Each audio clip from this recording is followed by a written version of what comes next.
लेकिन युवराज, आप एक देवरक्षिका होने का फर्ज निभाइए और हम एक पति होने का फर्ज निभाएंगे।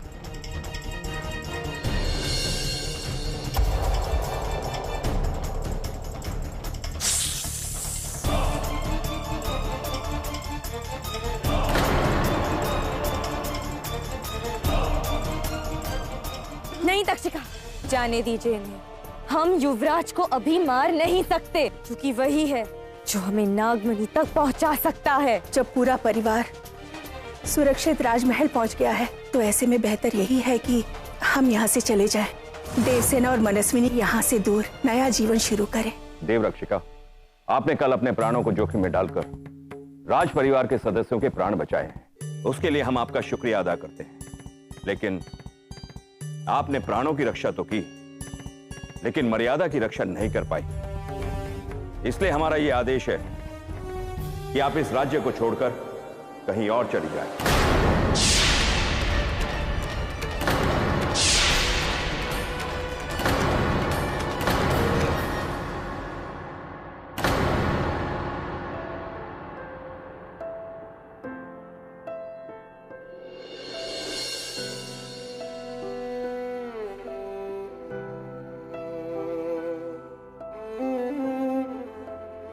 आपकी आज्ञा सर आंखों पर।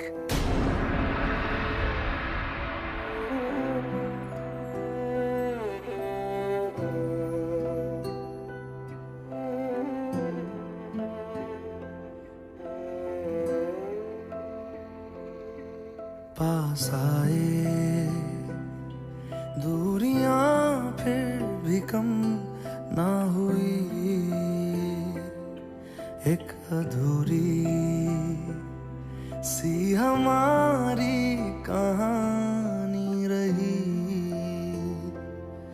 आसमां को जमीन ये जरूरी नहीं, जा मिले जा मिले।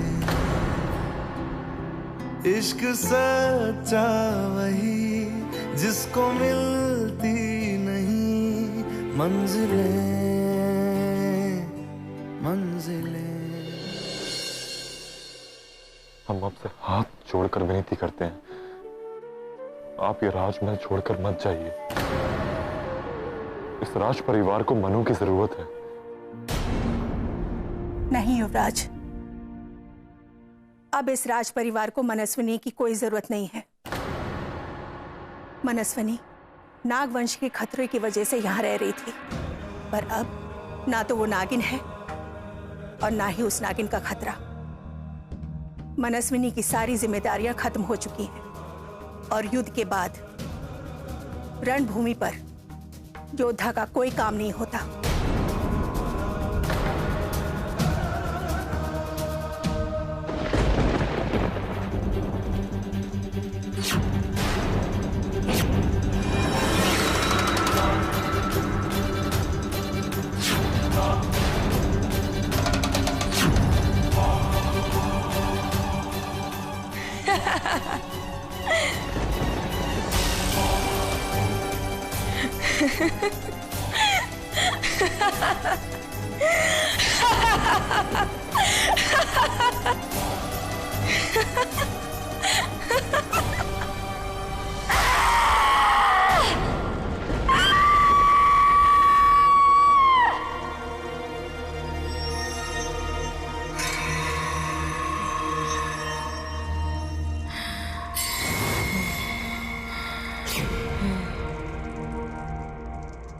सब खत्म हो गया, सब। आपने तो कहा था कि हम जीत जाएंगे।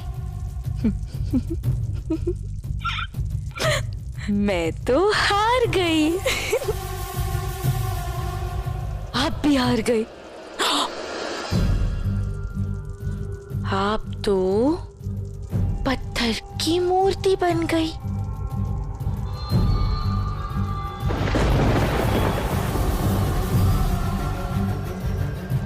मैं हार गई। जीत तो वो देवरक्षिका गई। क्यों?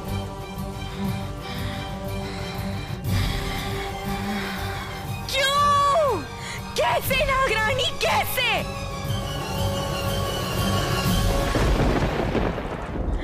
आपको तो मैं महल से भी लेकर आई थी ना नागरानी, मेरे पास, ताकि आप आपकी शक्तियों के साथ मुझे वो देव रक्षिका से जिता दे। फिर हम कैसे हार गए, कैसे?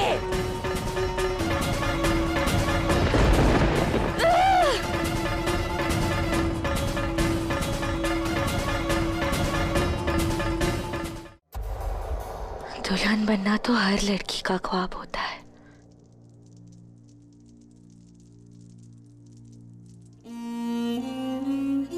फिर और मैंने भी ये सपने सजाए थे। मुझे लगा था कि ये शादी होने के बाद मैं और युवराज माधव हमेशा के लिए एक हो जाएंगे।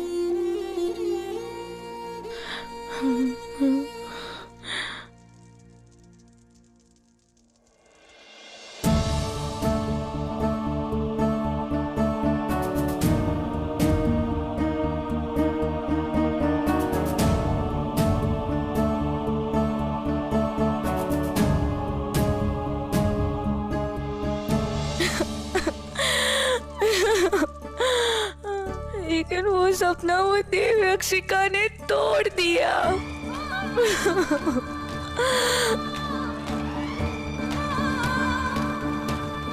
मुझे बहुत घमंड था अपने और अपनी इन शक्तियों पर, लेकिन इतनी शक्तियां होने के बावजूद भी मैं उससे हार गई।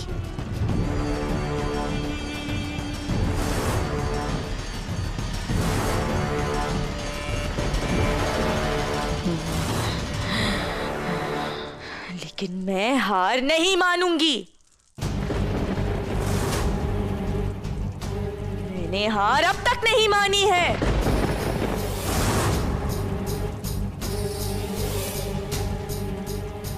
उसने मेरे शरीर पर घाव दिए हैं,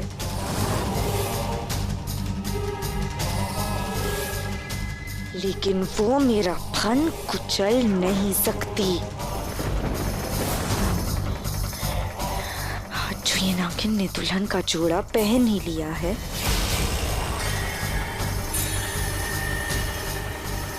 तो ये दुल्हन बनकर रहेगी।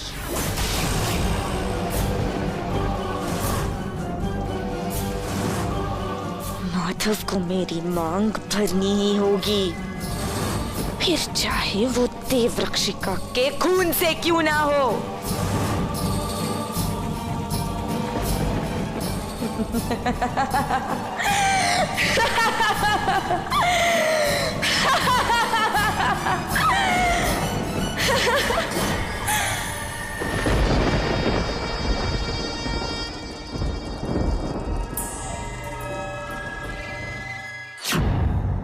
भले इस राज परिवार को मनु की जरूरत ना हो, लेकिन हमें मनु की जरूरत है। युवराज माधव, इन्हें जाने दीजिए। शाख से टूटा हुआ सूखा पत्ता दोबारा पेड़ पर सजाया नहीं जा सकता। इस राज परिवार से मनस्विनी का कोई रिश्ता नहीं है। राज परिवार का मनु से कोई रिश्ता हो या ना हो, हमें उससे कुछ फर्क नहीं पड़ता। हमारे और मनु के बीच एक रिश्ता अभी बाकी है, जिसे तोड़ा नहीं जा सकता।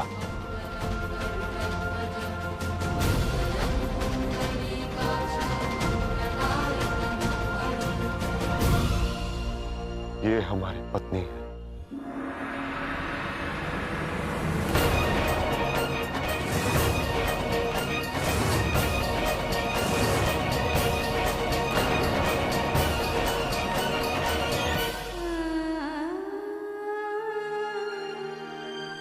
बड़ी अम्मा, जो रिश्ता खुद भगवान ने जोड़ा है, आप उसे इनकार नहीं कर सकते।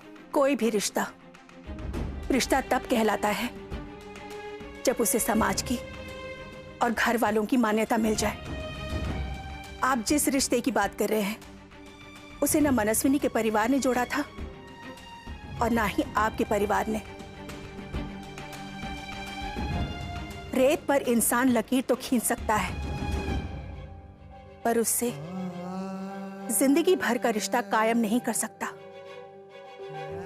क्योंकि उस लकीर की किस्मत में मिटना ही लिखा होता है।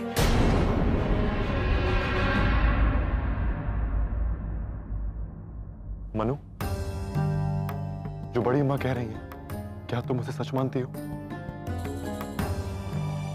क्या हम दोनों का रिश्ता रेत पर खींची हुई लकीर की तरह है, जिसे कोई आए और मिटाकर चला जाए? बताओ मनु, क्या तुम अब भी इस रिश्ते को नहीं मानती?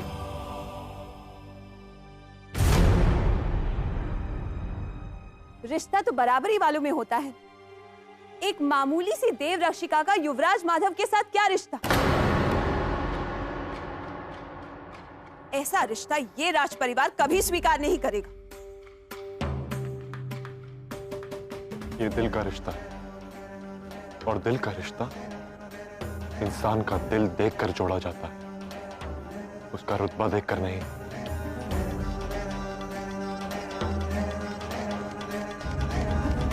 दिल का कोई भी रिश्ता परंपरा से बढ़कर नहीं होता युवराज।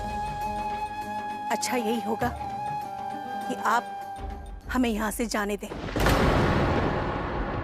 रंग थे, नूर था, जब करीब तू था, एक जन्नत सा था ये जहां। वक्त की रेत पे कुछ मेरे नाम सा लिख के छोड़ गया, तू कहाँ?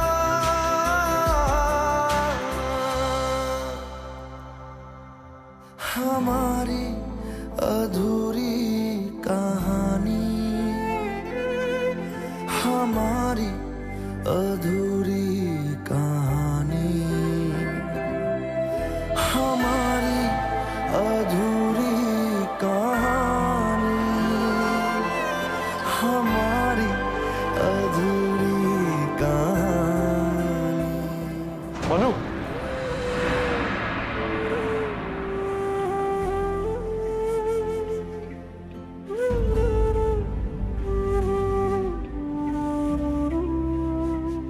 महाराज, हम आपके सामने हाथ जोड़ते हैं महाराज। मनु को रोक लीजिए। उन्होंने हमारे परिवार की बहुत सेवा की है महाराज, अपनी जान की बाजी लगाकर हम सबकी रक्षा की है। अपना फैसला बदल दीजिए महाराज। युवराज माधव, उन सब का यहां से चले जाना ही हम सब के लिए बेहतर है। माँ,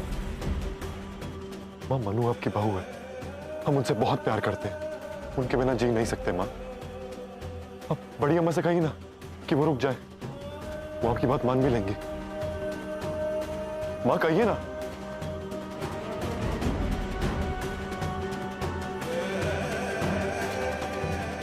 महाराज,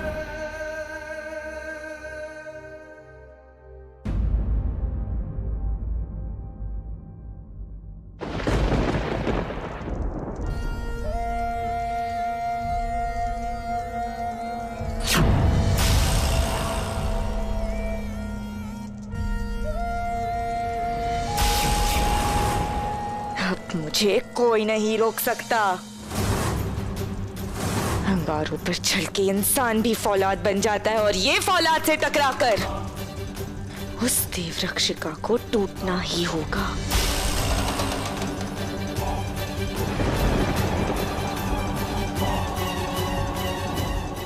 मेरा खेल तो अब शुरू होगा, और इस बार जीत मेरी होगी।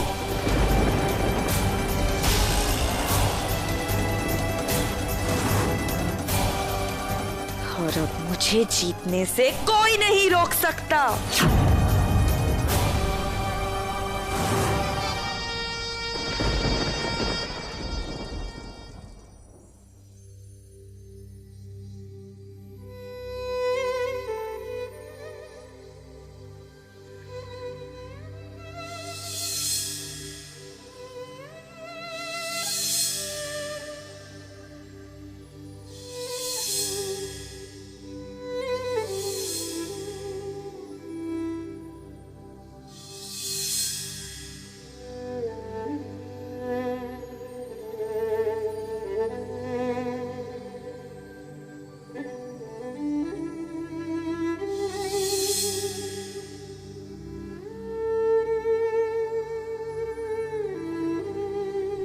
मेरे मकसद को पूरा करने के लिए कुछ भी कर सकती हूँ।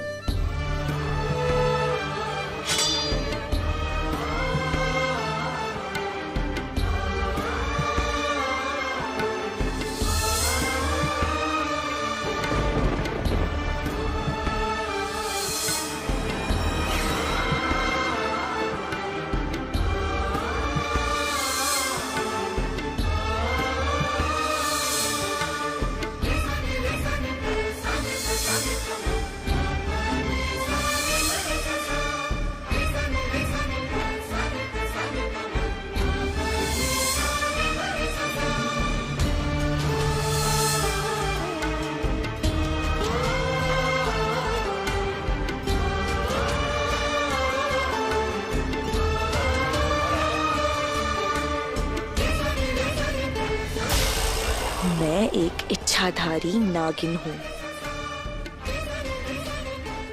और एक इच्छाधारी नागिन को हराना नामुमकिन है। अगर आप सभी ने अपना फैसला कर लिया तो हमने भी अपना फैसला कर लिया। अगर ये राज परिवार हमारी पत्नी को स्वीकार नहीं कर सकता तो हम इस राजमहल में एक पल भी नहीं रुकना चाहते।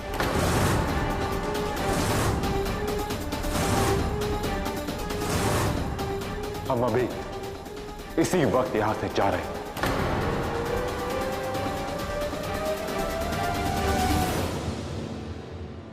युवराज माधव, आप ऐसा नहीं कर सकते। आप ये मत भूलिए कि आप इस राज परिवार के वारिस हैं। हमें माफ कर दीजिए मां, लेकिन अगर ये राजमहल हमारी पत्नी को अपना नहीं सकता तो हम इस राजमहल को अपना नहीं सकते।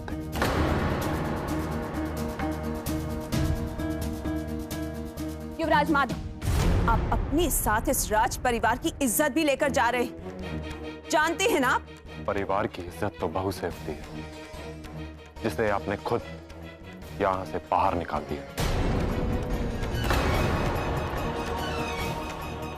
माधव, रुकिए युवराज, आपको हमारी कसम।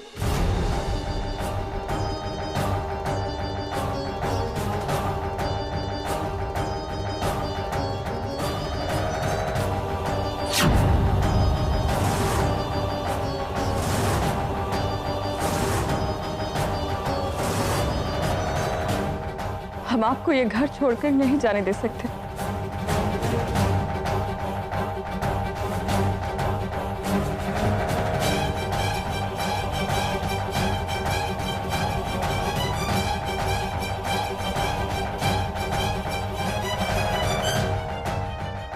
हमें लगा था कि कोई हमारी बात माने या ना माने, लेकिन हमारी मां हमारे दिल का हाल जरूर समझेगी। लेकिन आपने तो अपनी कसम देकर हमें जाने से ही रोक दिया मां।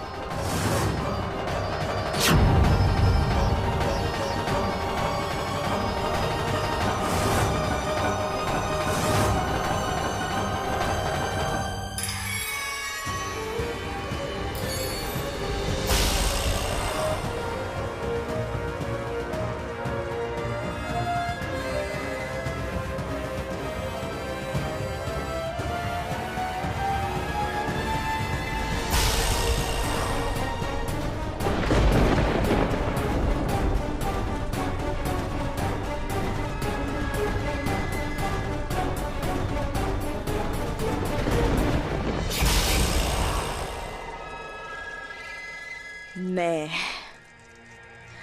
इच्छाधारी नागिनों में से सबसे शक्तिशाली नागिन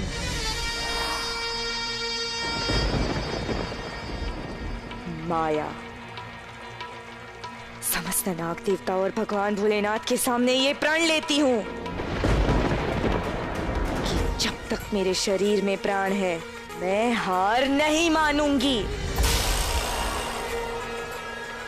जो बदले की मशाल मैंने जलाई है उस मशाल से मैं सब कुछ जलाकर राख कर दूंगी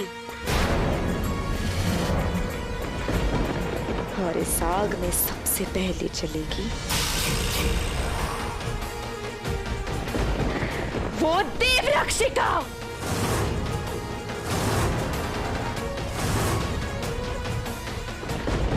अमावस्या की काली रात में मैं काल यज्ञ करूंगी और इस काल यज्ञ से मुझे जो शक्ति मिलेगी उस शक्ति का कोई तोड़ नहीं होगा। अब युवराज भी मेरे होंगे और वो नागमणि भी।